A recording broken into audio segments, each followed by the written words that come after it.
กราบสวัสดีพ่อแม่พี่น้องชาวไทยสปอยเรื่องแสงกีฬาฟอนเทียมเมื่อนักล่าเกมขยะท้าสู้ในเกมเทพอิทโชไทม์เริ่มกันที่ชายสวมหน้ากากเลมาซิโอนักมวยปั้มในตำนานในที่สุดก็โค่นเทพมารลงได้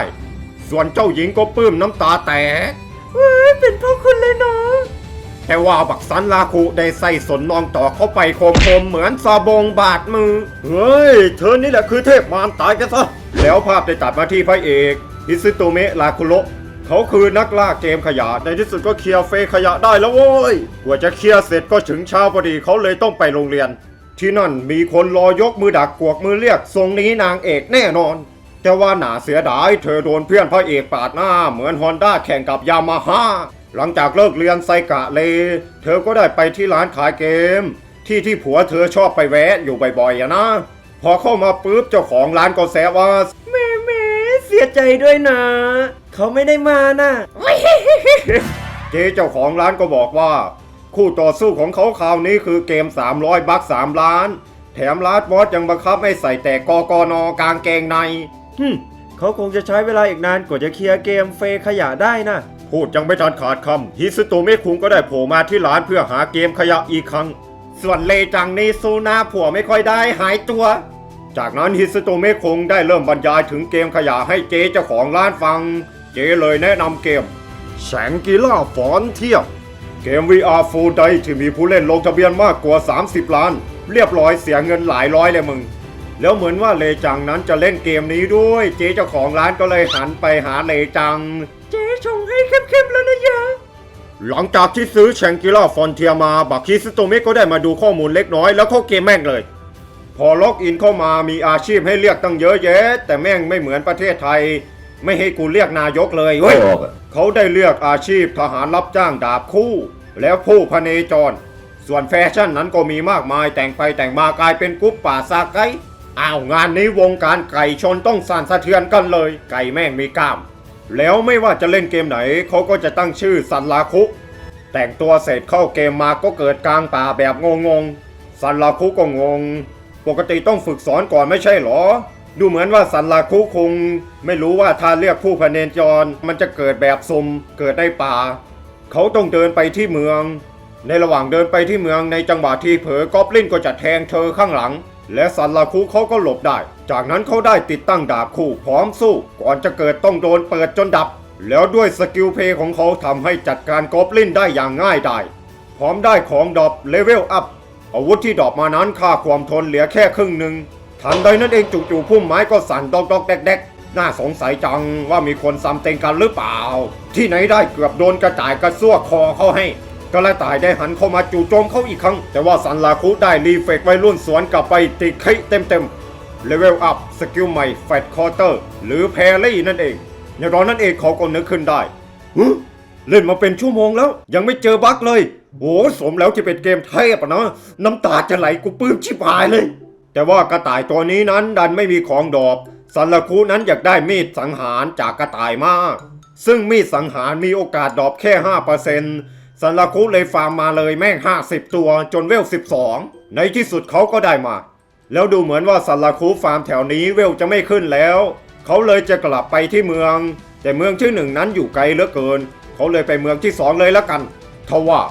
ก่อนเข้าเมืองนั้นมีบอสดักอยู่งูยักษ์จอมเขมือบแนะนำผู้เล่น3คนคนอื่นวิ่งหนีแต่พี่วิ่งใส่จิตวิญญาณดาร์กโซมันพงพาดตัดภาพมาที่เมืองเริ่มต้นมีเมียมาดักหน้าปากซอยเลจังที่มาดักหน้าปากซอยนั้นรู้แค่ว่าฮิซึโตเมะคุงใช้แค่ชื่อซันลาคุแต่ก็ยังหาไม่เจอกลับมาทางด้านดาร์กโซเพลเยอร์ทำให้ฉันสนุกหน่อยเถอะแสงฟ้าเขาได้ใช้แท็บสเต็ปเพื่อหลบและอ่านการเคลื่อนไหวของบอสพร้อมโจมตีสวนกลับไปแต่ดาบหักปัดมือเพื่อนซันลาคุเลยตัดสินใจใช้ของใหม่ที่ได้มาแต่ว่าดันพลาดท่าโดนงูยักษ์พ่นพิษใส่จนทำให้ซันลาคุติดสถานะพิษนี้จะทำดาเมจหนึ่งทุก10 วิแต่ยังบ่เจ็บปวดโทษสถานะโสดที่ถือเขาทิ่มซันลาคุได้เริ่มอ่านเกมแบบกางเกงขาดดากงานนี้หมอไม่รับเย็บดาเมจพิษจะมาทั้งหมดทุก10 วิหรือก็คือเราเหลือเวลาทั้งหมดแค่4 นาทีต้องโจมตีติดคิอย่างแม่นยำไม่งั้นไม่ทันแถ มซันราคุเขายังได้เข้าใจระบบติดคีย์ของเกมนี้การติดคีย์ไม่ได้เกิดขึ้นแบบสุ่มขอแค่โจมตีโดนจุดสำคัญแต่มันก็ยังเล็งยากอยู่ดิซันราคุเลยตัดสินใจใช้สกิลสกูเพียสเพื่อเจาะหนังแข็งๆของงูยักษ์จอมเขมือบและโจมตีเข้าไปซ้ำๆที่จุดเดิมติดคีย์ทุกดอกทว่างูยักษ์ได้ปัดเหยื่อของมันขึ้นไปกลางอากาศพร้อมที่จะเขมือบซันราคุนึกขึ้นว่าพอเคลียร์เฟขยะได้เลยได้ใจไปหน่อยเล่นแบบโนดาเมจสบายๆโดยไม่ต้องใช้ยาเราดันเหลืองและคิดไปแบบนั้นทว่าในขณะที่ซันราคุกำลังจะโดนแดกแต่ก็แหกปากงูยักษ์จอมเขมือบออกมาได้ซันราคุได้รีเฟกวัยรุ่นใช้สกิลแฟตคอร์เตอร์สวนกลับไปแพรี่คมๆเหมือนสบงบาดมือจากนั้นซันราคุได้จับผมงอกๆเอาไว้แล้วใช้สกิลสกูเพียสเจาะเข้าไปที่ดวงตาของงูยักษ์จอมเขมือบปิดฉากบอสสำเร็จซันราคุดีใจมากวู้ฮู้ทำได้แล้วเว้ยเป็นไงล่ะไอ้งูเฮงซวยพี่จ๋า เลเวลอัพ14แถมมีของดรอปอีกด้วยแต่ว่าสถานะพิษนั้นยังอยู่อ้าวเฮ้ยซันราคุเลยรีบวิ่งไปที่เมืองเพื่อหาจุดเซฟและดันมาเจอคู่รักที่หัดเล่นเกมอยู่หน้าประตูเมืองเมียนั้นกำลังลากหัวโคมๆแต่ผัวห้ามไว้ก่อนเฮ้ยเดี๋ยวก่อนเมียจ๋าถ้าหากฆ่าผู้เล่นจะมีกระโหลกอยู่ที่ชื่อน่ะเขาคิดว่าน่าจะติดพิษมาเลยบอกให้ซันราคุรีบวิ่งไปโรงแรมเลยซันราคุก็รีบวิ่งกระโดดซาดเหลาทันตายพอดีเกมก็ขึ้นเตือนมาว่าโทษจากการตายสเตตัสลดลงชั่วคราวหลังจากนั้นซันราคุก็ได้ไปหาชุดหาอาวุธแต่ว่าก็ไม่มีอาวุธที่ถูกใจเขาเลย NPC เลยบอกว่าถ้าอยากได้ของที่ดีก็ต้องมีวัตถุดิบที่ดีซันราคุเลยไปขุดแร่ที่วิ่งไม่ได้เขาใช้เวลาอยู่3ชั่วโมงในการขุดหาแร่เพื่อเอามาให้นายช่างก็บอกว่าสร้างเจ้านี่ได้นะดาบสั้นเขียวขจีเหมือนสีทนได้ NPC นายช่างยังเตือนอีกว่ายามราตรีมันอันตรายเนาะอย่าออกไปไหนเลยพอซันราคุออกมาจากร้านแน่นอนครับหิวตีนไปลุยกันเลยส่วนเลจังที่กำลังตามหาหวานใจเธอก็โชว์เทพปราบบอสวันฮิตตายกลับมาทางด้านซันราคุที่กำลังสู้กับเลดแคปกอบลินซันราคุสัมผัสได้เลยว่าดูเหมือนว่ามอนเตอร์ยามราตรีนั้นจะแข็งแกร่งกว่าปกติบักซันราคุถึงกับอุทานขึ้นมาว่าความแข็งแกร่งของเจ้านี่ไม่แปลกไปหน่อยเหรอแล้วที่แย่ที่สุดคือมันยังเรียกพวกมาเพิ่มอีกแต่ทว่าในตอนนั้นเองซันราคุกลับรู้สึกสนุกและตื่นเต้นครั้นใดนั้นพวกกอบลินได้โดนการโจมตีปริศนาในตอนนั้นเองซันราคุได้ตระหนักรู้คิดว่าฉันดูถูกเกมนี้เกินไปสนุกกับเกมนี้มากและคิดว่าเกมเทพก็ไม่เร็วเหมือนกันจะบอกว่าติดเลยก็ได้แต่ว่าเกมนี้แชงกีล่าฟอนเทียมันไม่ใช่แค่นั้นเลยในวันนี้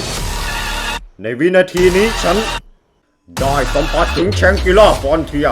ที่แท้จริงเข้าซะแล้วได้พบเจอยูนิคมอนเตอร์ไลคาออนพิชิตลาตีแล้วจำนวนยูนิคมอนเตอร์ที่ถูกกำจัด0ตัดภาพไปที่เลจังที่ยังหาผัวไม่เจอจนในที่สุดเธอก็ได้ข้อมูลจากคู่รักคู่หนึ่งเลจังได้ให้ค่าตอบแทนแล้วรีบไปอย่างเร็วคู่รักที่เห็นตาสัญลักษณ์แขนของเลจังนั้นสัญลักษณ์นั่นมันล่ายูนิคมอนเตอร์ว่ากันว่าในแชงกิล่าฟอนเทียมียูนิคมอนเตอร์ทั้งหมด7ตัวแต่เกือบทั้งหมดไม่มีใครรู้เงื่อนไขการปรากฏตัวเลยอีกทั้งเกมนี้เปิดมาแล้ว1ปีทั้งที่มีผู้เล่นมากกว่า30ล้านคนแต่กลับยังไม่มีใครจัดการยูนิคมอนเตอร์ได้เลยสักตัวกลับมาทางด้านซันราคุก็รู้ได้เลยว่าถ้าโดนโจมตีสักทีแม่งตายแน่นอนจู่ๆไลคาออนก็ได้จู่โจมเข้ามาแต่โทษทีรีเฟกไว้รุ่นทันซันราคุได้หัวเราะออกมา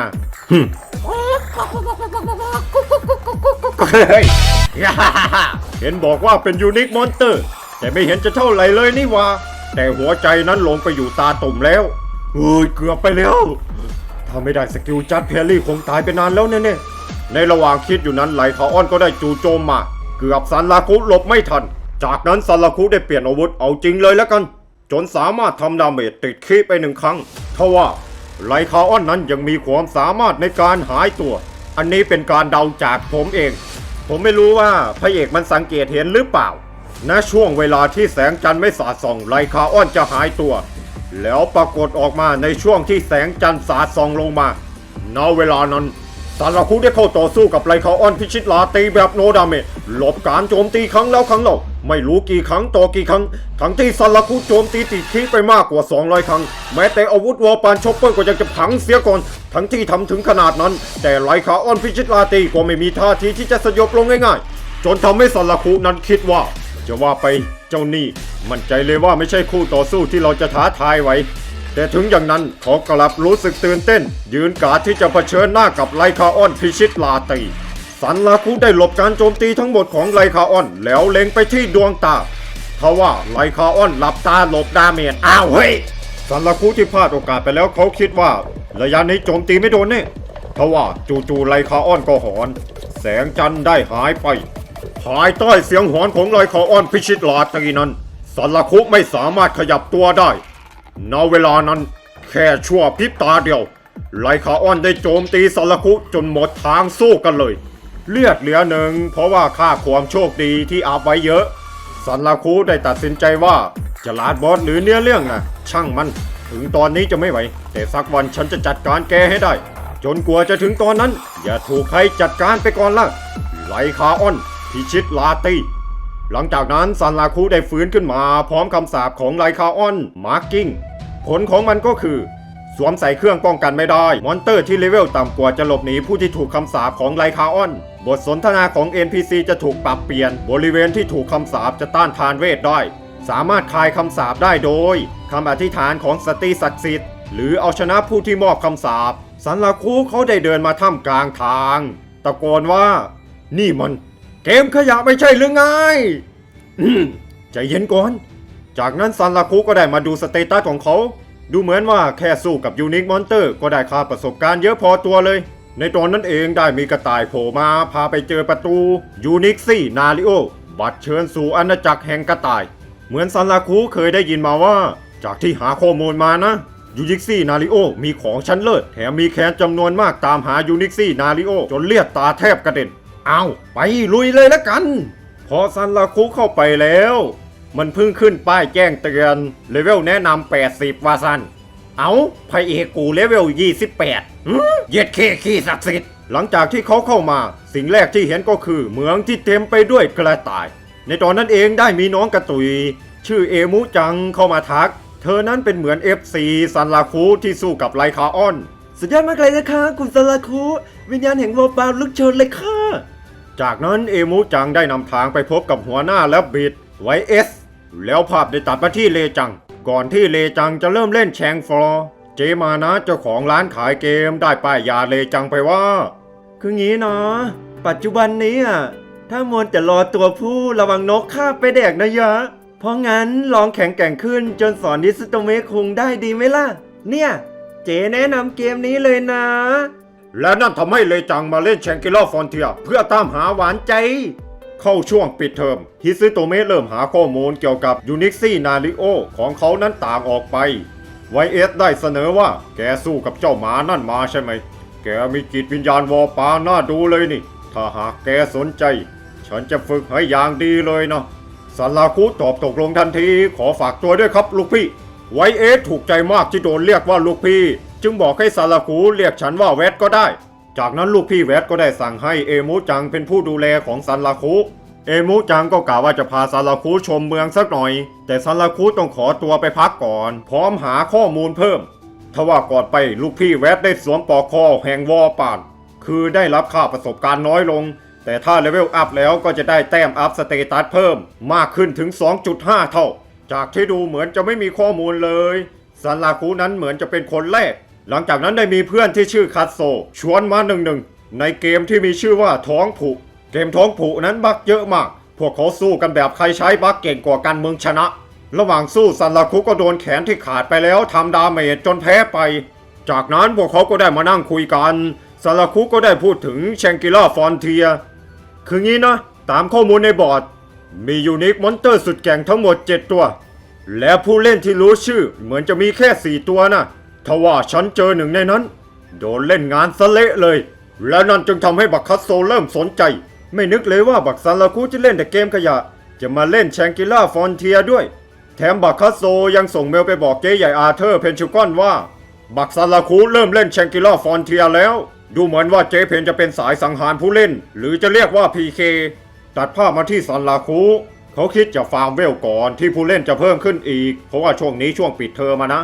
เอมูจังก็จะช่วยอีกแรงเลยขอเข้าร่วมปาร์ตี้เขาก็ตกใจมากที่ NPC ขอเข้าร่วมปาร์ตี้ได้แต่ช่างแม่งรับเลยแล้วกันเอมูจังเลเวล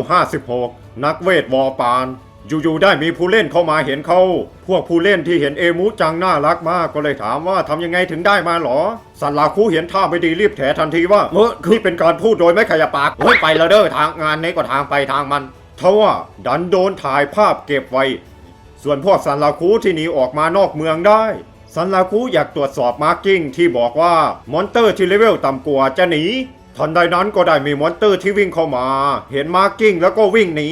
สันลาคูเลยวิ่งตามไปเก็บแบบ GG Easy เอาละตรวจสอบเสร็จสิ้นเขาได้บอกแผนให้ฟังแผนต่อจากนี้เมินกีกี้ให้หมดเป้าหมายคือบอสประจำพื้นที่ Let's go พวกเขาได้มาถึงพื้นที่บอสแต่มองไปทางไหนก็มีแต่บึงย้อนกลับไปสันลาคูรีบเกินจนไม่มีข้อมูลบอสเอมูจังก็บอกว่าบอสชื่อมัดดิค่ะมันจะทำการโจมตีจากพื้นดินเพราะงั้นต้องหยุดการเคลื่อนไหวของมันไว้ค่ะแม่มานี่พระเอกถึงกับทำหน้าบึ้งขะเบิงตึงอยู่ในบึงอีกจู่ๆเอมูจังก็สัมผัสได้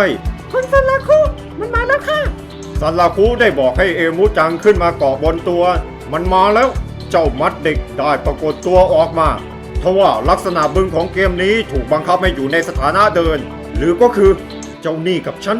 ไม่เข้ากันสุดๆเจ้ามัดดิกได้ดำลงไปพร้อมจู่โจมมาหาพวกซันลาคุในพื้นที่ที่ถูกผนึกความเร็วซันลาคุได้ใช้สกิลที่เพิ่งพัฒนาขึ้นมาใหม่สกิลสไลด์มูฟทำให้เขานั้นหลบมาได้แต่ถึงจะหลบได้เจ้ามัดดิกได้หันกลับมาจู่โจมอีกครั้งปักซันลาคุได้รีเฟกพุทเทิลด้วยสกิลเลเพลคอร์เตอร์สกิลนี้เมื่อปัดป้องการโจมตีจะทำการตอบโต้กลับทันทีซันลาคุก็คิดว่าเริ่มมาไม่กี่วิก็ใช้สกิลป้องกันไป2สกิลแล้วปัญหาก็คือสกิลคูลดาวน์10 วิจะทำยังไงดีณเวลานั้นเจ้ามัดดิกได้พุ่งตรงเข้ามาหาเหยื่อของมันเอมูจังได้ใช้เมจิกเอททำให้เจ้ามัดดิกนั้นหงายท้องปางงางทำได้แล้วค่ะโอ้การช่วยเหลือจากเอมูจังทำให้ซันลาคุคิดขึ้นได้ว่าจริงด้วยในหัวคิดไปแล้วว่าเล่นอยู่คนเดียวแต่ตอนนี้เรามีพวกพ้องเอาละโอกาสมาแล้วผัดเผ็ดปลาดุกเป็นตะแซ่บเอาไว้จำเบิดโอ้ยแมงเอ้ยยางหยาบถวัดทว่ากว่าจะเดินมาถึงเจ้ามัดเด็กได้ลุกขึ้นมาอีกครั้งแล้วเข้าจู่โจมทันทีจังหวะรีเฟกวัยรุ่นสันลาคูได้ใช้สกิลที่พัฒนาขึ้นสไปรัสเอทตอบโต้กลับไปและเขาได้ปีนขึ้นไปบนหัวของเจ้ามัดดิกสันลาคูได้ถามเอมูจังใช้เวทแรงๆได้อีกไหมเดี๋ยวจะใช้เลยค่ะเอมูจังได้เพิ่มบัฟเวทส่วนสันลาคุเขาได้ยั่วเจ้ามัดดิกดิ้นไปดิ้นมาถ้าคิดว่ากินได้ก็กินเลยสิเจ้ามัดดิกได้เปิดปากของมันพร้อมที่จะซดพวกสันลาคุลงท้องแต่ว่าช้าไปแล้วเลย10 วิแล้วสกิลที่รีคูดาวมาพอดีสันลาคุจึงได้แพรี่สวนกลับไปเอมูจังโจมตีต่อด้วยแอดบูทเมจิกเอทจนทำให้เจ้ามัดดิกลงไปหงายท้องปางงังสันลาคุนั้นโดนฟอร์ดาเมจไป8ดาเมจฟอร์ดาเมจคือการตกจากที่สูงแล้วได้รับความเสียหายสันลาคุได้กล่าวชมเอมูคอมโบคอมจอยคอมไม้คอมแพทจริงๆเอมูในช็อตทว่าพอลุกขึ้นมาเจ้ามัดดิกนั้นได้หายไปจู่ๆพื้นรอบๆก็สั่นสะเทือนอย่างหนักสันลาคุเลยนึกถึงคำพูดของเอมูจังมันจะทำการโจมตีจากพื้นดินค่ะเพราะงั้นต้องหยุดการเคลื่อนไหวของมันไว้ค่ะแรงสั่นสะเทือนนั้นทำให้สันลาคุเคลื่อนไหวไม่ได้เขาเลยตัดสินใจรีบโยนเอมูจังออกไปทำให้เขาถูกซัดขึ้นไปกลางอากาศบักซันลาคุที่ถูกซัดขึ้นไปนั้นคาดว่าถ้าตกลงไป SP หมดหลอดแน่ซันลาคุเขาได้เริ่มนินทาถึงจะเล่น VR มาเยอะก็เถอะแต่ตกจากที่สูงเนี่ยไม่ชินเลยผู้สร้างเกมนี้ใส่เสียลดดาเมจโจมตีลอยขึ้นฟ้าแล้วให้ผู้เล่นตกสูงตายขอให้เอมูยิงเวทก็ไม่ได้ด้วยเดี๋ยวระเบิดซันลาคุที่ถอดใจไปแล้วอีกเพียงแค่ไม่กี่วิหัวเขาก็จะกระแทกพื้นทว่าเอมูจังยังไม่ยอมแพ้ตะโกนออกมาว่าจงแสดงออกมาวาปานสปิริตเอมูจังได้ฉายม้วนคาถาใช้เราทิ้งเคลื่อนที่ในพริบตาและนั่นทำให้พวกเขาเคลื่อนที่ไปอยู่บนหัวของเจ้ามัดดิกเกมนี้มีสกิลจู่โจมที่เรียกว่าเมเทโอฟอร์ซึ่งใช้พลังงานจากการตกที่สูงเพื่อทำดาเมจซันลาคุได้หัวกระแทกกับเจ้ามัดดิกโอ้โน่เลยนี่แล้วมึงไงบอสมัดดิกจัดการเรียบร้อยแล้วด้วยความโชคดีที่ซันลาคุอัพมาเลือดเหลือ1เลเวลอัพ29หลังจากนั้นพวกเขาได้เดินไปที่เมืองต่อไป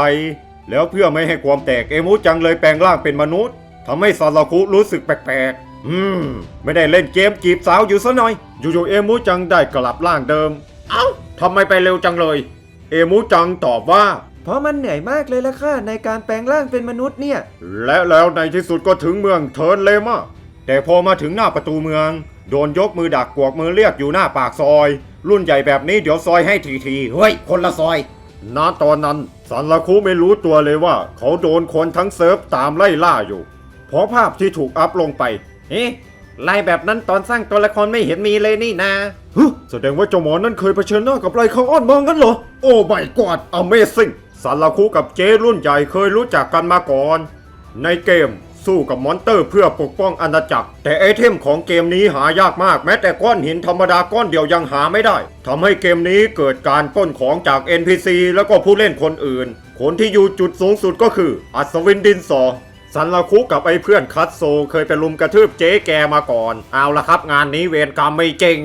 ปัจจุบันคือเจอาเธอร์เพนชิลกอนแนะนำตัวเสร็จเจเพนได้ต้อนรับอย่างอบอุ่นโดยการโยนมีดพิษใส่ซันลาคุแต่ซันลาคุหลบทุกดอกรับจบทุกเล่มส่วนหัวหน้าสวนสัตว์อานิมาเลียเธอก็ตกใจมากชื่อนั้นมันเหมือนเคยได้ยินมาก่อน PK Player Q Can หมายเลข2ของสมาพันธ์อาชูล่าดูเหมือนว่าทางสมาพันธ์บอกให้เจ๊แกมาหาข้อมูลจากซันลาคุแน่นอนว่าเขาไม่ยอมตอบแถมด่าไปอีกว่าโง่จังเลยนะส่วนเอมูจังก็จะกลับร่างเดิมเต็มทีแล้วอานิมาเลียเห็นเอมูจังท่าทางแปลกๆเลยเข้าไปทักนี่เธอนะแล้วนั่นทำไมเอมูจังกลับร่างเดิมซันลาคุเห็นท่าไม่ดีรีบถีบส่งเจ๊แล้ววิ่งเข้าเมืองเอมูมานี่ค่ะส่วนอานิมาเลียอยากถ่ายรูปกับเอมูจังมากซันลาคุก็ตอบกลับไปว่าถ้ารอดจากมองนี่ไปได้กูจะพิจารณาเด้อเจเพนชิวก้อนที่กำลังไล่ล่าซันลาคุอยู่หัวหน้าสวนสัตว์ก็ได้เข้ามาเป็นคู่มือให้ซันลาคุก็คิดว่าสบายแล้วกูเดินเข้าเมืองสบายใจทว่าได้มีกีกี้จากสมาพันธ์อาชูล่าเข้ามาขวางเอาละครับงานนี้วงการไก่ชนต้องสั่นสะเทือนกลายเป็นไก่ตีคนซะแล้วส่วนทางด้านหัวหน้าสวนสัตว์เธอได้ไล่คาถา5ดีบัฟใส่เจเพนแต่โดนเจเพนสะท้อนกลับมาโดนตัวเองจนหมดสภาพสาเหตุที่โดนสะท้อนคำสาปเพราะเจเพนมีหุ่นฟางกำสนองหัวหน้าสวนสัตว์ที่ติดพิษเจเพนก็เลยจะปล่อยแห้งตายตัดมาทางด้านซันลาคุที่กำลังโดน4 ลุม 1แต่ว่าได้มีการโจมตีจากแอตแทกโฮเดอร์เข้ามาช่วยซันลาคุก็คิดว่าตัวอันตรายมาอีกแล้วเหรอส่วนเลจังนั้นก็คิดอีกแบบหนึ่งนะในที่สุดก็เจอตัวแล้วฮิซึโตเมะคุงแล้วภาพได้ตัดมาที่เลจังที่ท้อแท้เหลือเกินหาผัวไม่เจอหรือว่าเธอไม่มีถึงอย่างนั้นเลจังก็ยังไม่ถอดใจเพราะเจมานะให้กำลังใจมาสู้ๆนะเลจังแล้วก็รีบสารภาพรักได้แล้วมั้งเจมานะอุตส่าห์ฝากฝังมาเลจังได้เข้าเกมเพื่อตามหาหวานใจพอเข้าเกมมาอยู่ๆได้มีพี่คนหนึ่งส่งเมลมาขอให้เลจังช่วยตามหาคนหนึ่งเป็นการส่วนตัวให้หน่อยจากข้อมูลที่เลจังได้มาชัดเลยว่าผัวกูแน่นอนเยอะเลจังรีบวิ่งไปหาทันทีเพราะคิดว่ามีหลายแคนเริ่มเคลื่อนไหวเพื่อไปหาเขาหนึ่งในนั้นจะต้องมีสมาพันธ์อาชูล่าแน่พอเลจังที่วิ่งอยู่กทมเหลียกไปเห็นซันลาคุโดนลุมที่ภูเก็ตเลจังเธอก็คิดว่านี่เป็นโอกาส1 ในล้านถ้าปกป้องเขาจากพวก PK ได้เราก็จะเข้าไปคุยกับฮิซึโตเมะคุงได้อย่างเป็นธรรมชาติเพื่อการนั้นไม่รอช้าหยิบซัมบัต้าขึ้นมาวันช็อตวันคิวผู้เล่นคนอื่นๆที่เห็นเลจังเขาหือเขาเขาลือกันว่าแอตแทกโฮเดอร์เป็นผู้เล่นระดับท็อปไม่ธรรมดาไม่ใช่ขี้แต่ว่าเป็นตดตอนนะครับไม่ใช่ย้อนความกลับไปก่อนที่เลจังจะเริ่มชอบฮิซึโตเมะคุงไซกะเลจังที่เดินไปโรงเรียนนั้นได้เห็นฮิซึโตเมะคุงคุยเรื่องเกมกับเพื่อนอย่างสนุกสนานเอาสั้นๆแล้วกันความรักนั้นไม่มีเหตุผลแค่มองไปถูกใจคนนี้ก็ผัวแล้วค่ะเลจังได้เริ่มสนใจในตัวเขาจนเผลอตามมาที่ร้านขายเกมกันเลยนะจนเจมานะจับได้คุณลูกค้าคะถ้ารักเขาชอบเขาก็รีบไปบอกนะเยะกลับมาปัจจุบันแอตแทกโฮเดอร์ที่เข้ามาช่วยซันลาคุวันช็อตวันคิวไปเจเพนได้หันมาสนใจพวกซันลาคุทว่าหัวหน้าสวนสัตว์กลับฟื้นขึ้นมาพร้อมฉายไพ่ตายเฟลโลทาราเวลเลอร์เป็นการบังคับตายโดยแลกชีวิตของตัวเองเจเพนก็ได้หายไปพร้อมกับหัวหน้าสวนสัตว์ในขณะที่พวกกิกกี้กำลังสนใจเจเพนซันลาคุได้บอกให้เอมูจังเตรียมสับตีนแตกแล้วกระโดดเหยียบแอตแทกโฮเดอร์ข้ามไปพร้อมพูดว่าโทษทีนะ แล้วนั่นทำให้ซาลาคุสามารถหนีเข้าเมืองได้ ส่วนเลจังนั้นดีใจมาก เขาคุยกับฉันแล้วค่ะ ถึงอย่างนั้นเลจังก็ยังอาละวาดต่อไป เพราะถ้าไม่มีคนพวกนี้คงได้คุยกับฮิสโตเมะคุงมากกว่านี้ ตัดมาทางพวกซาลาคุที่หนีผ่านเกตเย็ดเคขี้ศักดิ์สิทธิ์หนีรอดแล้ว อยู่ๆได้มีเมลเข้ามา เจเพนได้ทักมาว่าที่ฉันตายเพราะทำลายตัวเองไม่ได้แพ้หรอกนะ ดูเหมือนว่าเจเพนมีเรื่องอยากคุยด้วยเดี๋ยวจะเรียกขัดโซ่คุงที่เป็นเพื่อนพระเอกมาด้วย ไว้เจอกันที่อยู่ในลาดส่วนวันไว้ว่ากันอีกทีว่าสันซาลาคุก็คิดว่าพยายามคุยนอกแชงฟอร์มีกินตุตุพูดยังไม่ทันขาดคำคัดโซเพื่อนพระเอกก็ได้ทักมานี่เมื่อกี้มีคำเชิญจากยายดินสอกินตุตุมาด้วยแล้วแต่ฉันเห็นว่ามันน่าสนุกดีกะว่าจะไปฟังสักหน่อยนายเองก็คงจะไม่หนีไปไหนสินะซาลาคุที่โดนพูดยุแบบนี้ก็เลยจำใจต้องไปแต่ว่าเรื่องนั้นเอาไว้ก่อนบักซาลาคุจะเริ่มฝึกอย่างจริงจังเอมูจังจึงได้นำทางไปที่วอลปานโคโลเซียมคุณพ่อหัวหน้าบอกให้คุณซันราคุต่อสู้กับมอนเตอร์10 ตัวที่นี่ค่ะและห้ามใช้อย่างอื่นนอกจากอาวุธวอลปานนะคะซาลาคุก็บอกโอเคปล่อยตัวแรกมาเลยเลือดไก่ฟ้าเหินหาวในตัวพี่กำลังเดือดตัวที่1เป็นหมาที่จะมากันอย่างน้อย5ตัวเลเวลเฉลี่ย65งานนี้พี่ไก่ต้องขอเวลานอกเข้าน้ำก่อนเดี๋ยวเลเวลตั้ง65แถมยังตั้งหลายตัวเลยครับคุณพี่เอมูจังบอกมอนเตอร์ตัวที่1เพราะงั้นธรรมดาค่ะอ้าวเฮ้ยงานนี้อ้ายซันลาคุกลายเป็นต้มไก่อ้อมไก่ให้หมาแดดคือก่อนจะมาที่นี่เขาแนะนำเลเวล80แต่พระเอกกูหัวลานเลินโค้ครับเลเวลไม่เกี่ยวเดี๋ยวพี่เสียวหน้าเหี่ยวให้หมดภาพตัดมาที่เลจังขนาดโดนเหยียบหัวยังเทิดทูนผัวอยู่โทษทีนะหล่อมากเลยค่ะเลจังนั้นก็อยากตามไปแอดเพื่อนซาลาคุแต่พอเข้ามาในเมืองก็หาเขาไม่เจอเลยกลับมาทางด้านซาลาคุเขาได้ท้าทายไปแล้วทั้งหมด7 ครั้งยังดีที่ไม่มีโทษจากการตายเอมูจังก็ยืนให้กำลังใจคุณซาลาคุคราวนี้ต้องทำได้แน่ค่ะซาลาคุนั้นเริ่มจับทางได้หลังจากที่ตายมามากกว่า5 ครั้งเขาคิดว่าเจ้าพวกนี้รับมือยากไม่ได้เป็นที่จำนวนแต่เป็นการประสานงานกันที่มีผู้สั่งการซาลาคุได้เล็งไปที่มอนเตอร์ที่เอาแต่เห่าไม่ยอมเข้ามาโจมตีและนั่นทำให้มอนเตอร์ที่เหลือโจมตีกันมั่วซั่ว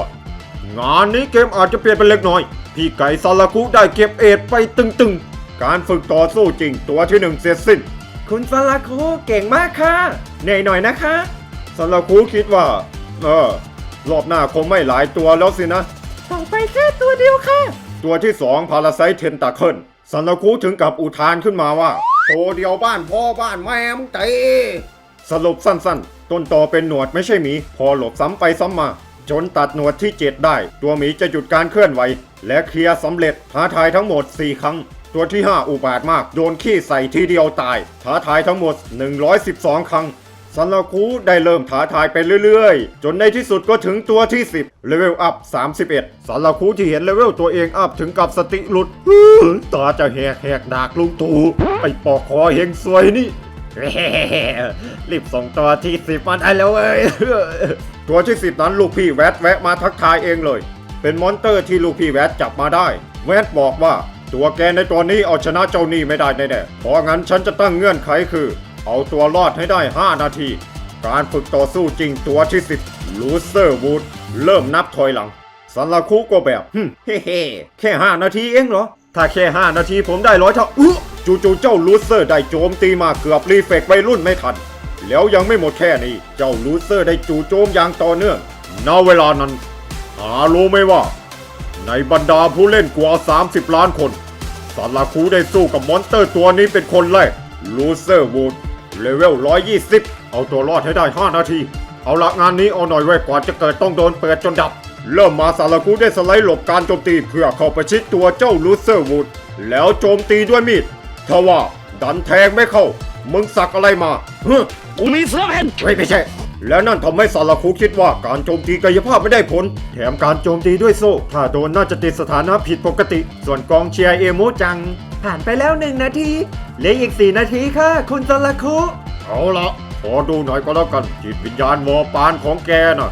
ทางด้านซาลาคุเองถึงเขาจะหลบการโจมตีได้แต่ก็ปั่นทอนจิตใจโคตรเพราะการโจมตีต่อเนื่องของเจ้าลูเซอร์วูดแล้วยังไม่หมดแค่นี้ลูเซอร์วูดยังมีการจู่โจมด้วยเวทอีกและที่แย่ไปกว่านั้นยิ่งเวลาผ่านไปมากเท่าไหร่ประเภทเวทมนต์ยิ่งเพิ่มขึ้นมากเท่านั้น จนทำให้จิตใจของซาลาคุนั้นเบิร์นเอาท์ สมองไม่เล่นเลย ไว้ไปเติมน้ำใบกระท่อมแล้วค่อยวางแผนใหม่ ยังไงตายไปก็ไม่มีโทษอะไร ไม่เห็นจะ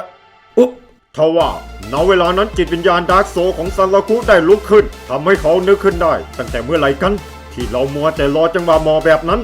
ตั้งแต่เมื่อไหร่กัน ที่เราเริ่มย้อนย่านแบบนี้ เล่นเกมขยะมากเกินไปจนจิตใจเป็นขยะไปด้วยแล้วหรือไง ต้องรักษาสมดุลด้วยเกมเทพบ้างซาลาคุได้ตัดสินใจฝ่าดงการโจมตีของเจ้าลูเซอร์วูดเพื่อเข้าไปชิดแล้วเตะคาถาทิ้งเพราะว่าเจ้าลูเซอร์วูดพยายามจะเอาคาถาคืนแต่โดนซาลาคุโยนมีดอิโต้สกัดไว้แถมยังคว้าคาถาไว้ได้อีกลูกพี่แวดถึงกับโอ้เป็นคนมือไวจริงๆเลยแต่ยังเหลือเวลาอีก2 นาทีวางใจบ่ได้ดอกทว่า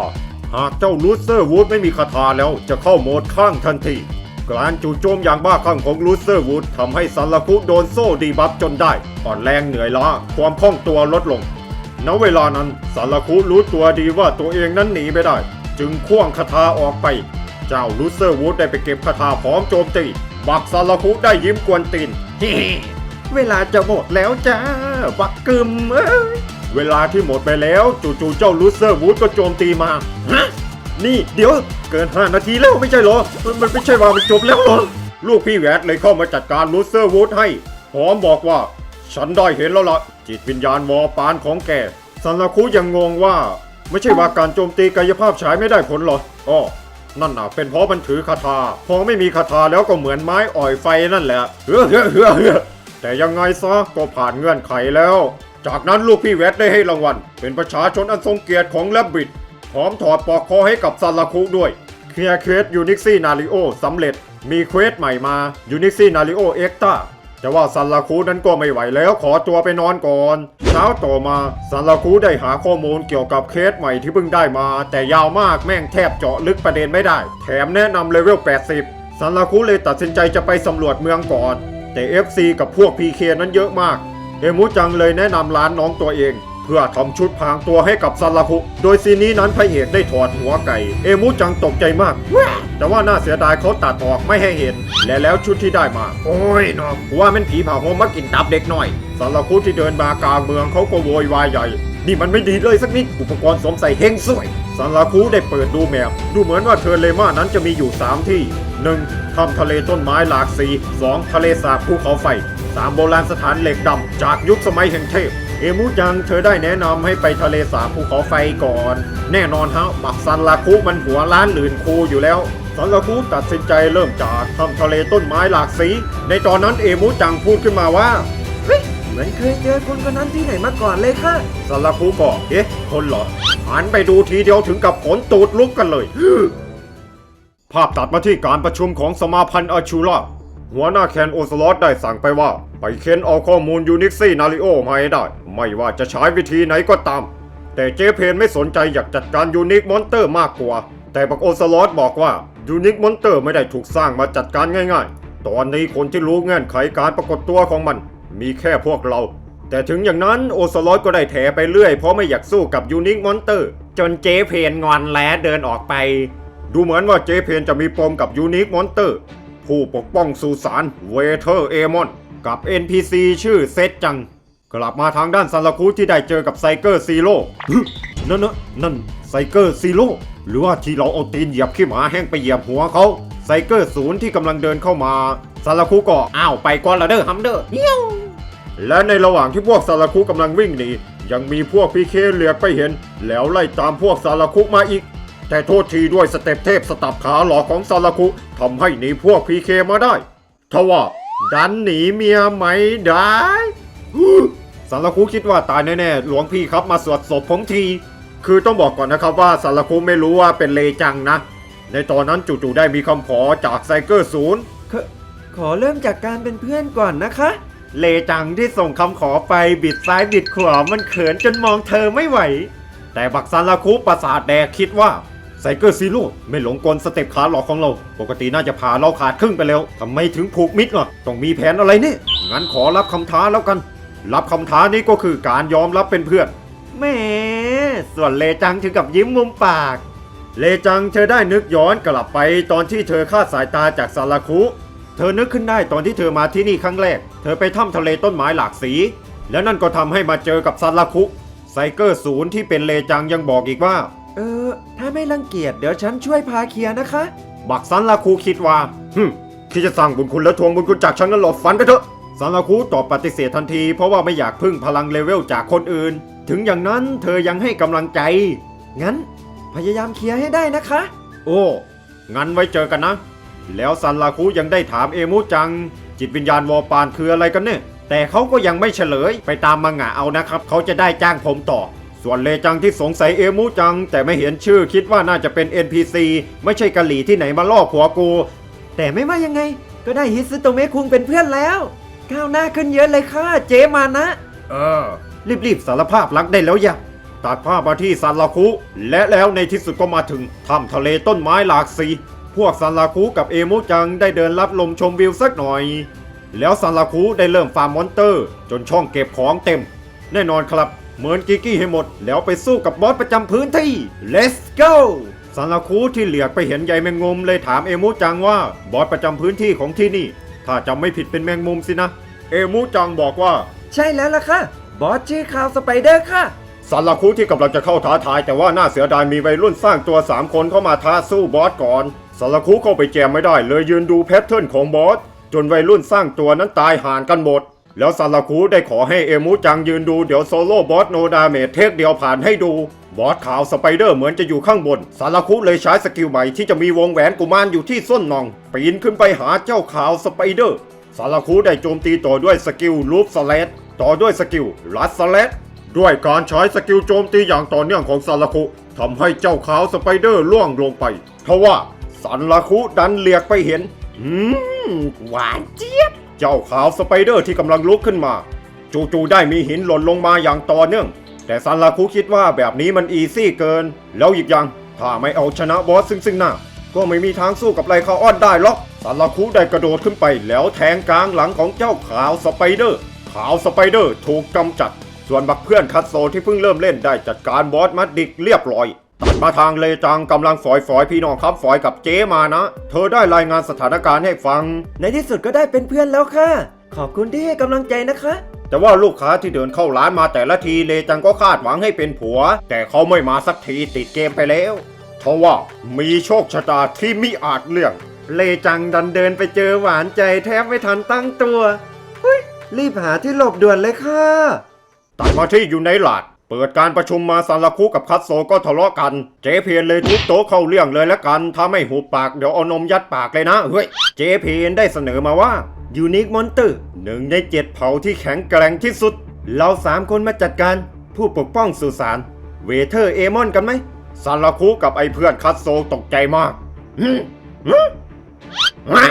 ยูนิคมอนเตอร์งั้นเหรอโอ้โหเย่เคคิดศักดิ์สิทธิ์ซันราคุได้ถาม3 คนมีโอกาสชนะได้เหรอเจเพนบอกว่าระดับสูงของสมาพันธ์อาชูล่ายังเละไม่เป็นท่าเลยขนาด15 คนยังเอาไม่ลงเลยเพราะเกมมีระบบเพิ่มเลือดกับพลังโจมตีบอสตามจำนวนผู้ท้าทายเธอยังบอกอีกว่าโอกาสมีแค่ครั้งเดียวในคืนวันอัปเดตใหญ่ในอีก2 สัปดาห์ซันราคุคิดว่าทำไมเอาผู้เล่นมาอย่างพวกเราล่ะเจเพนบอกว่าเลเวลไม่จำเป็นที่ต้องการก็คือสกิลเพลย์ล้วนๆเพราะฉะนั้นเลยต้องขอแรงคัตโซคุงที่เป็นโปรแกรมเมอร์และซันราคุคุงที่เป็นเกมเมอร์สายเกมขยะยังไงล่ะซันราคุก็แบบเอาโปรแกรมเมอร์กับเกมเมอร์สายขยะมาอยู่น้ำกันมันจะบมูลอุ้ยปุ้ยบ่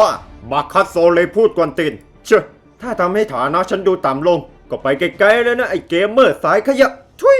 เฮ้ยพูดแบบนี้เดี๋ยวกูตบฟันล่วงเข้าโรงพยาบาล3 วันเลยเจเพียนเลยขอขัดแล้วว่าไงล่ะซันราคุก็พอเข้าใจแล้วแต่เหมือนจะซ่อนอะไรไว้อีกสินะถ้าอยากให้พวกเราเข้าร่วมด้วยก็ต้องบอกเรื่องนั้นมาด้วยและนั่นก็ทำให้พวกเขาร่วมมือกันตัดมาที่ฮิซึโตเมะคุงกำลังกลับบ้านเลจังได้เข้ามาทักฮิซึโตเมะคุงสวัสดีค่ะบักฮิซึโตเมะถึงกับตีมึนอยู่ดีๆก็เข้ามาทักตั้งหลักไม่ทันคิดชื่อไม่ออกใครวะวิสมานเลอเลิศลัดวอกแวดวิดแวดสแวนแตนอ๋อจริงสิคุณไซกะไงล่ะส่วนทางด้านเลจังอุตส่าห์เขาจำชื่อเราได้ต้องหาเรื่องชวนคุยสักหน่อยแล้วฉันได้ยินมาจากคุณมานะนะคุณเพิ่งเล่นแชงกิล่าฟอนเทียสินะคะแบบว่าฉันเองก็เล่นแชงฟอนเหมือนกันค่ะถ้าไม่รังเกียจมาเล่นด้วยกัน แต่ว่าได้มีเมลจากเจเพนบอกว่ารีบมาฮิสโตเมะคุงเลยต้องขอตัวก่อนไว้เจอกันใหม่นะพอฮิสโตเมะคุงกลับถึงบ้านนึกขึ้นได้ว่าลืมถามชื่อในเกมแต่เข้าเกมเลยแล้วกันพอเข้าเกมมาซาราคุได้บอกกับเอมุจังว่าอีก2 สัปดาห์จะไปสู้กับยูนิคมอนเตอร์ผู้ปกป้องสุสานเวเทอร์เอมอนและในช่วงเวลานั้นคงต้องขอให้เอมุจังออกจากปาร์ตี้เอมุจังตกใจมาก เวเทอร์เอมอนเหรอคะ ขอแจ้งคุณพ่อก่อนนะคะ ย้อนกลับไปตอนประชุมซาราคุได้ถามว่าถึงจะบอกว่า3 คนแต่ฉันมี NPC เจ้ายังไงดีเจเพนตอบกลับมาว่าถ้าเธอสำคัญแล้วก็ให้เธอออกจากปาร์ตี้จะดีกว่าในแชงกิล่าฟอนเทียนะถ้าหาก NPC ตายแล้วก็จะไม่ฟื้นกลับมายังไงล่ะตัดภาพมาที่ลูกพี่แวดที่ได้ข่าวมาจากเอมูจังเลยกำลังสวดมนต์ให้บักซันลาคุที่ชอบหัวล้านลื่นโคฉันจำไม่เห็นได้เลยว่าการไปตายคือจิตวิญญาณวอปานแต่ซาลาคุได้บอกเรื่องเจเพนมาขอยืมพลังกับผู้ร่วมมืออีกคนผมอยากตอบสนองความต้องการที่จะชนะของเขาครับโอกาสมีแค่ครั้งเดียวไม่ว่าจะแพ้หรือชนะนี่ก็เป็นโอกาสครั้งสุดท้ายครับลูกพี่แวดที่ได้ยินแบบนั้นจึงได้เอ่ยถึงเวเทอร์เอมอนเจ้านั่นเป็นคนที่จริงจังมือไม่เป็นโกหกไม่เก่งเลยสูญเสียภรรยาไปจนสุดท้ายกลับมีร่างกายเป็นอมตะไม่สามารถฆ่าตัวตายได้ถ้าอย่างนั้นต้องมีใครสักคนช่วยทำให้เจ้านั่นหลับไหลจากนั้นลูกพี่แวดได้พามาที่โรงตีเหล็กมาเจอลูกอีกคนชื่อบีลักแนะนำตัวเสร็จแวดได้ขอดูอาวุธของซันลาคุและจะใช้การแปลเปลี่ยนที่แท้จริงพร้อมขอวัตถุดิบที่ซันลาคุมีเปียคอร์สบีเทิลบีลักที่เป็นพี่ของเอมุจังตื่นเต้นมากพ่อจะจับค้อนงั้นเหรอลูกพี่แวดได้เอ่ยขึ้นมาว่าถ้าจะไปสู้กับสิ่งที่เคียงข้างความตายฉันจะนิ่งดูได้ยังไงพี่บีถึงกับบอกกับซันลาคุว่านายเนี่ยโชคดีจริงๆพ่อไม่ได้จับค้อนมาหลายปีแล้วละเอมุจังเลยบอกว่าคุณซันลาคุเขาไม่รู้หรอกค่ะหัวหน้าเขาเป็นช่างตีเหล็กแถมไม่ใช่ช่างตีเหล็กธรรมดาเชี่ยวชาญจนได้รับการยอมรับจึงถูกขนานนามว่าปรมบทจมบจารย์ช่างเทวะ ไม่ใช่ปรมาจารย์ช่างเทวะการตีอาวุธของลูกพี่แวดแต่ละทีมีวงเวทออกมาซันลาคุก็เลยสงสัยว่านั่นคืออะไรพี่บีเลยบอกว่าการแปลเปลี่ยนที่แท้จริงคือการอ่านความทรงจำและประสบการณ์ของการต่อสู้ที่หลับไหลอยู่ในอาวุธและแปลสภาพเป็นสิ่งที่เหมาะสมอาวุธที่มีนามว่าวอปานนั้นจะจดจำการต่อสู้กับผู้แข็งแกร่งถ้าหากเป็นนายที่ได้สู้กับไลคาออนมาแล้วก็ฉันน่ะอยากรู้จริงๆว่าจะได้อาวุธแบบไหนออกมาแล้วกว่าจะตีอาวุธเสร็จเรียกได้ว่ายืนรอจนห้ำหดตดหายแล้ววอปานช็อปเปอร์ได้กลายสภาพไปสู่รูปลักษณ์ใหม่และชื่อของมันก็คือจันทากระต่ายข้างขึ้นจันทากระต่ายข้างแรมซันลาคุว้าวมากขอเช็คสกิลหน่อยข้างขึ้นสกิลคือเมื่อต่อสู้กับคู่ต่อสู้ที่เลเวลสูงกว่าหากโจมตีติดคิจะลดเลือดลงแต่จะเสริมความรุนแรงในการโจมตีครั้งต่อไปส่วนข้างแรมเงื่อนไขเหมือนกันแต่จะฟื้นฟูเลือดแทนและเมื่อโจมตีติดคิจะทำการสะสมเกรดรวมร่างซันลาคุยิ่งว้าวขึ้นไปอีกโอ้โหเย็ดเคคิสติรวมร่างได้ด้วยเหรอเนี่ยจากนั้นซันลาคุได้หยิบอาวุธขึ้นมากะว่าจะใช้เลยแต่เงื่อนไขการใช้อาวุธต้องการสเตตัส150ส่วนซันลาคุมีแค่57โอ้เช็ดแค่โคตรเซ็งเป็ดสรุปก็คือซันลาคุต้องเลเวล50ก่อนถึงจะใช้ได้แล้วภาพได้ตัดมาที่พวกเจเพนที่รอซันลาคุอยู่3ชั่วโมงนี่มีอะไรจะสั่งเสียไหมเฮ้ยมาสายขนาดนี้ขอถีบแท็กซี่น้องเพยแต่ซันลาคุบอกมีข้อมูลของเวเทอร์เอมอนมาฝากนะเจเพนสนใจพอดีโอเคถ้าบอกมาจะไม่ถือโทษและจากข้อมูลที่ซันลาคุได้เล่ามาคิดว่าเวเทอร์เอมอนน่าจะเป็นอันเดดทั้งที่ผ่านมานั้นเจเพนคิดว่าน่าจะเป็นไซบอร์กมาตลอดเจเพนที่ได้ยินว่าน่าจะเป็นอันเดดเลยนึกอะไรออกเลยขอตัวแล้วเจเพนได้โยนของให้พวกซันลาคุไปเก็บเวลที่โบราณสถานเหล็กดำเจเพนยังบอกอีกว่าไว้เจอกันอีกทีตอนกลางคืนนะพอเจเพนออกไปแล้วเอมุจังก็บอกว่าคุณซันลาคุฉันเริ่มเมื่อยหูแล้วค่ะบัคคัสโซเลยสังเกตไปที่ห้อยคอของซันลาคุซันลาคุอุปกรณ์สวมใส่ของนายพูดได้ด้วยบัคคัสโซก็อยากได้ยูนิคแบบซันลาคุบ้างก็เลยขอหยิกหยอกเอมุจังหน่อยคุณซันลาคุช่วยด้วยจากนั้นพวกเขาก็ได้ออกเดินทางระหว่างทางคัสโซก็บ่นใหญ่ดีจังเลยนะยูนิคเนี่ยดีจังเลยนะแล้วดูเหมือนว่านี่จะเป็นการรวมปาร์ตี้ครั้งแรกในแชงฟอนของซันลาคุกับคัสโซและแล้วในที่สุดพวกเขาก็ได้มาถึงโบราณสถานเหล็กดำจากยุคสมัยแห่งเทพย้อนกลับไปตอนประชุมเจเพนได้บอก เมื่อเริ่มต่อสู้กับเวเทอร์เอมอนหากผู้เล่นมีเลเวลเกิน 50 จะถูกดีบัฟแบบเละเป็นขี้เนื่องจากเวเทอร์เอมอนเลเวล 200 หรือก็คือถูกบังคับให้เลเวลต่างกัน 150 และนั่นทำให้พวกซาลาคุต้องไปเก็บเวลให้ถึง 50 พอเข้ามาข้างในซาลาคุได้ถามคัตโซเลเวลเท่าไหร่คัตโซตอบกลับไปว่าเลเวล 25 อ่ะบักซาลาคุเลยขิงขาตะไคร้ใบมะกรูด อุ้ยตายแล้วน้อยจังฉันหนอ31แหละ แล้วจู่ๆได้มีมอนเตอร์พีระมิดเข้ามาจู่โจมพวกซาลาคุคัตโซที่โดนขิงไปเมื่อกี้เลยขอสู้แบบโซโล่และอาชีพของคัตโซนั้นคือนักพจน์สายมอง ส่วนสเตตัสที่อัพคือพลังชีวิตกับความอึดแล้วคัตโซก็ได้จัดการพวกพีระมิดจนหมดจากนั้นพวกเขาก็ได้เดินตามแผนที่ที่เจเพนให้มาจนมาเจอกับหลุมใหญ่เข้าซาลาคุนั้นตัวบางเหมือนกระดาษเลยให้คัตโซลงไปเช็คดูก่อนเอมูจังถึงกับเอ่ยชมคัตโซ ใจดีแล้วยังกล้าหาญอีกเป็นผู้หญิงที่เท่มากเลยค่ะ ซาลาคุเลยเอะใจอ๋อเจ้านั่นเป็นผู้ชายนะเอมูจังยังงงถึงหน้าตาจะเป็นผู้หญิงแต่วิญญาณเป็นผู้ชายเอมูจังที่ได้ยินแบบนั้นตกใจมากในตอนนั้นเองเสียงคัตโซก็ได้ดังก้องบอกรีบลงมาได้แล้วพวกเขาก็ได้มาถึงพื้นที่ลับที่เจเพนบอกสามารถตกแบบไลฟ์สไตล์เล็กเซอร์เพนได้นะอีกอย่างเจเพนบอกมาว่าเจ้าเล็กเซอร์เพนยังได้ค่าประสบการณ์มากอีกด้วยคัตโซได้ท้าแข่งเลยใครจะตกได้ตัวใหญ่กว่ากันพูดยังไม่ทันขาดคำเบ็ดของซันลาคุก็ดึงตุกตักแต่น่าเสียดายเป็นแค่ปลาแซลมอนธรรมดาแล้วของคัตโซปลาก็กินเบ็ดเหมือนกันซันลาคุคิดว่าน่าจะเป็นแซลมอนเหมือนเดิมย้ายที่กันเถอะทว่าสุภาษิตว่าไว้ปลาใหญ่กินปลาเล็กเอมูจังถึงกับตะโกนลั่น คุณซาลาคุเอียนค่ะไม่ใช่เล็กเซอร์เพนค่ะ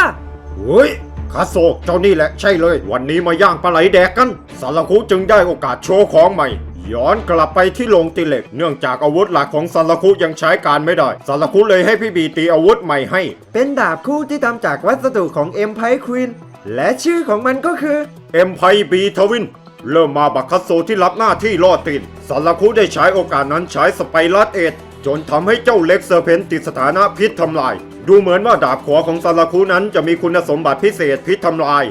แล้วถ้าหากโจมตีด้วยพิษทำลายอย่างต่อเนื่องมันจะทะลวงต้านดีบัฟของศัตรูซาลาคุที่เปิดจุดอ่อนของเจ้าเล็กเซอร์เพนให้แล้วคัตโซเลยโจมตีต่อด้วยกำปั้นจิตวิญญาณทมินแต่ว่าปลาไหลที่มีนามว่าเล็กเซอร์เพนนั้นใช่ว่าจะเคี้ยวได้ง่ายๆในจังหวะนั้นเอมูจังก็อยากช่วยอีกแรงทว่าเจ้าเล็กเซอร์เพนได้ตวัดหางโจมตีเอมูแต่ว่าบักคัตโซได้รีเฟกไวทารกเอาตัวเข้ามาแทงช่วยไว้ได้คัตโซที่เป็นสายแทงพอดีแค่นี้ยังทนไหวนะขอบคุณมากค่ะ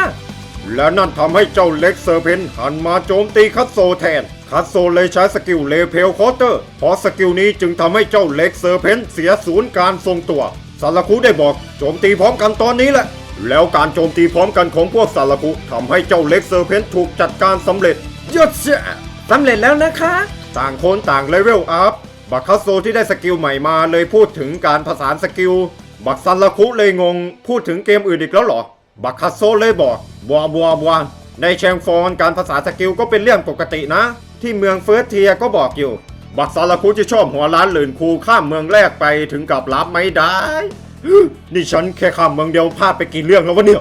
ซาลาคุเลยรีบเปลี่ยนเรื่องทันทีเฮ้ยเอาหน่อยเว้ยไปล่าปลาไหลกันเว้ยตัดมาที่เจเพนมาเจอพวกซาลาคุอีกทีเลเวล42ส่วนคัตโซนั้น40เจเพนเลยถามมีเวลาแค่นิดเดียวแต่พยายามถึงขนาดนี้เกิดอะไรขึ้นหรอบักคัตโซเลยบอกคืองี้นะบักซาลาคุมันหัวล้านหลื่นคูข้ามการสอน